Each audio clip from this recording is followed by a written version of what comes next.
Hello and welcome to Birby Reads. Today we'll be covering a story by Marguerite Diggens on Readsy. This was submitted in contest 227 and it is a Christmas fantasy story. So, without further ado, follow the writer on readsy.com and please leave a like and a comment on the story as well. Now we will begin. So sit back, relax, and try to get into the holiday spirit. I awake with a fright as I hit the side of my box. Careful you don't drop it, a distant voice calls as I slide helplessly back and forth within my cardboard abode. Feeling scared and groggy, I wonder where I am. What is happening? Watch out! The lid is falling off. Someone shouts. In an instant, a dazzling light blinds me, even though I keep my eyes shut tight. Pass the box to me, says a voice I now recognize as Mrs. Stapley's. Surely it is too soon to wake me. The cardboard floor beneath me drops down like an elevator. My stomach feels weightless.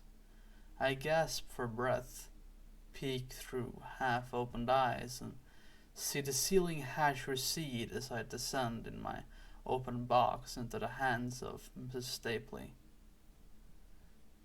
Still, dopey, I close my heavy eyelids for just a second.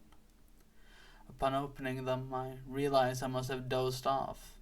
I inhale the wonderful, crisp, outdoorsy smell of pine as it envelops me. How quickly the year has passed, I muse as I happily dangle from a branch of the Tapley's Nordman fir Christmas tree.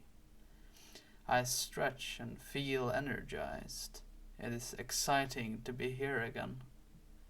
The Christmas tree lights twinkle, but everything else is quiet. The Tapley family must be in bed, I realize. I look at the other hanging decorations, still dormant. I take another look. It hits me that something is very wrong. My heart races. This is not right. I should not be here, so far down the tree, next to old Elvis Elf and Rolly Rocky Horse.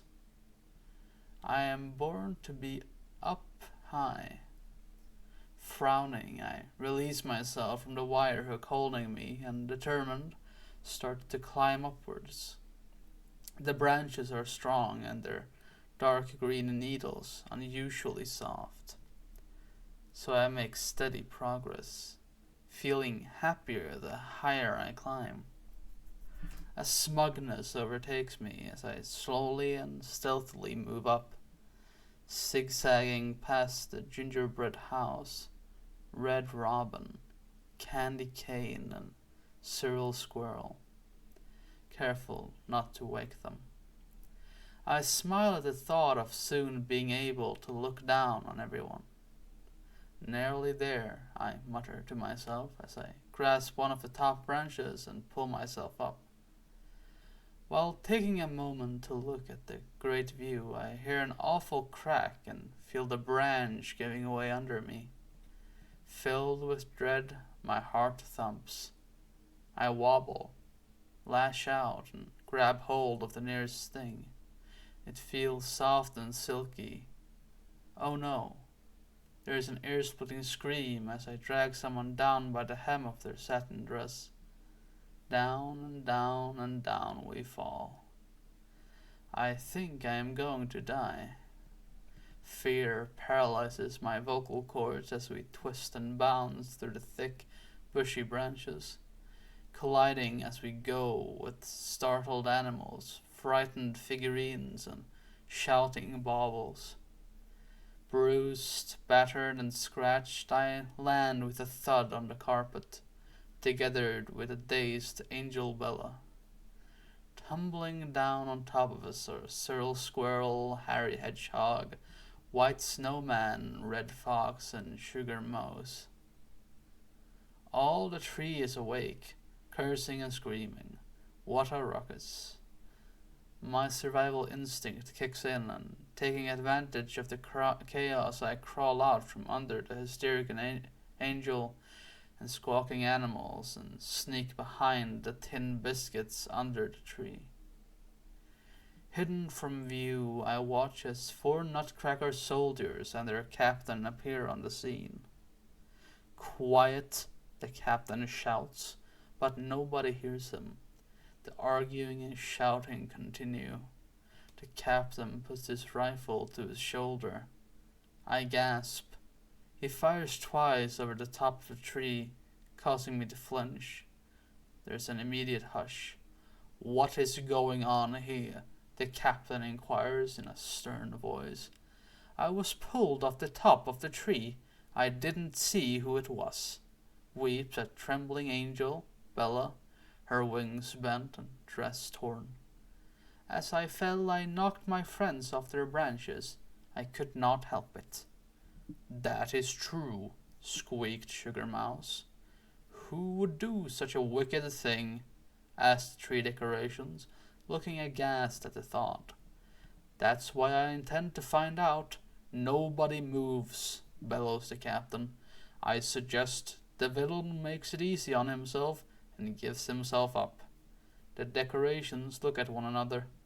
I crouch down even further behind the biscuit tin. Why are you in charge? Challenges Elvis Elf. I am the most senior person here.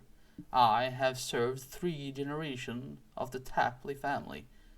You and your Nutcracker soldiers are brand new. Most senior, repeats the captain slowly. That sounds like motive to me. Did you have ambitions to sit at the top of the Christmas tree? You are no detective if you think a 95-year-old elf can climb that height, laughs Elvis Elf as he points to the top of the 7-foot tree.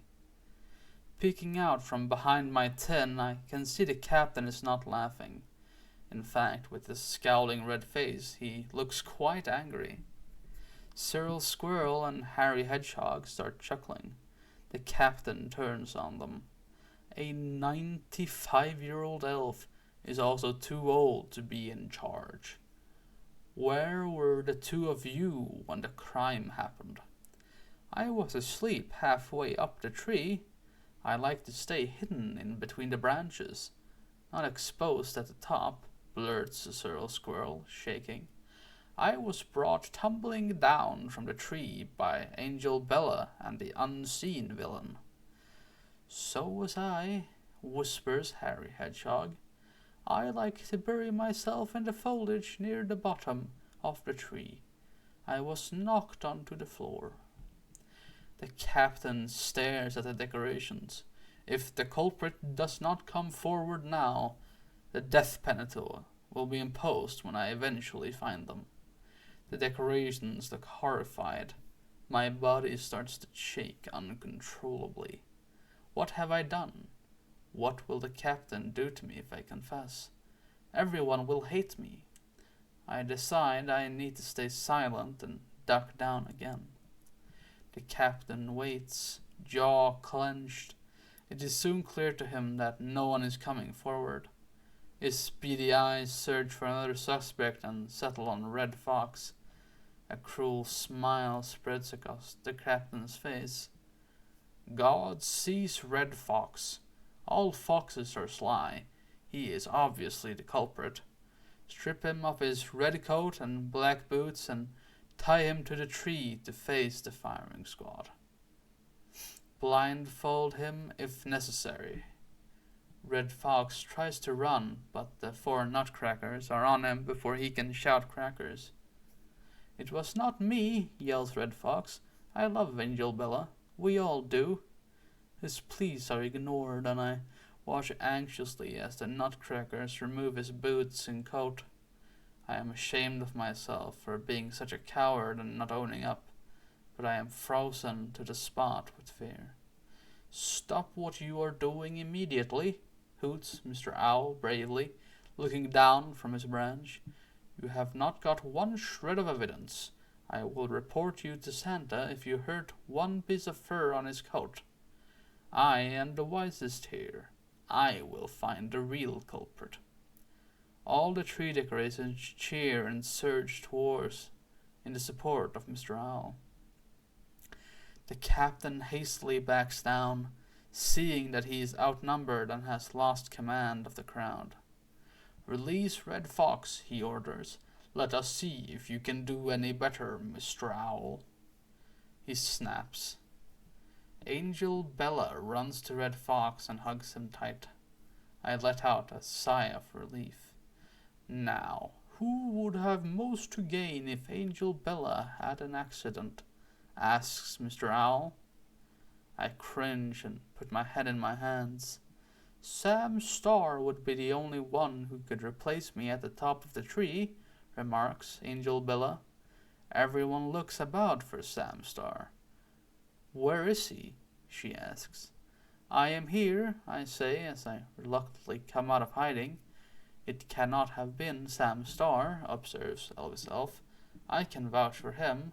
I awoke for a few seconds while I was being placed on a tree, and I saw Sam Star low down next to me." I look at Elvis Elf, Mr. Owl, and the others, and realize that they stood up to the captain while I hid. They have shown themselves to be better than me. I need to tell the truth and not let anyone else be wrongly blamed. It was me, I confess, but it was truly an accident. I just wanted to be like a real star, shining up high. The branch snapped and "Seize Sam Star. Execute him," interrupts the captain. I think nothing can save me now. Then I hear "Ho, ho, ho," and Santa Claus steps into the hall. He stops in his tracks when he sees the chaos. What is going on? A mutiny on Christmas Eve? Mr. Owl tells Santa all that has gone on. Elvis Elf and a few others fill little Tommy Taple's stockings with presents from Santa's sack, while Santa also listens to my side of the story. I then wait quivering while Santa decides my fate. "Well, we cannot let such mischievous and unhappy Sam Star stay on the tree," exclaims Santa seriously. My heart sinks and I feel tearful.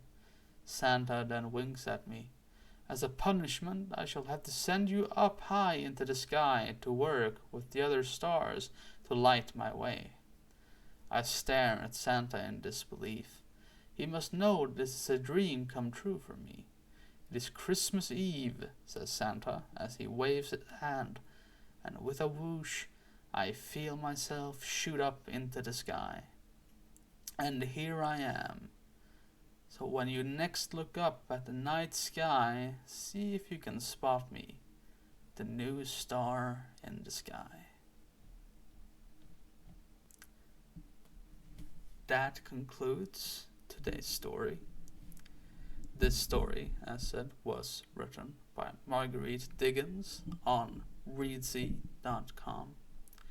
I encourage everyone to follow them and to leave a like on the story itself and to comment on it.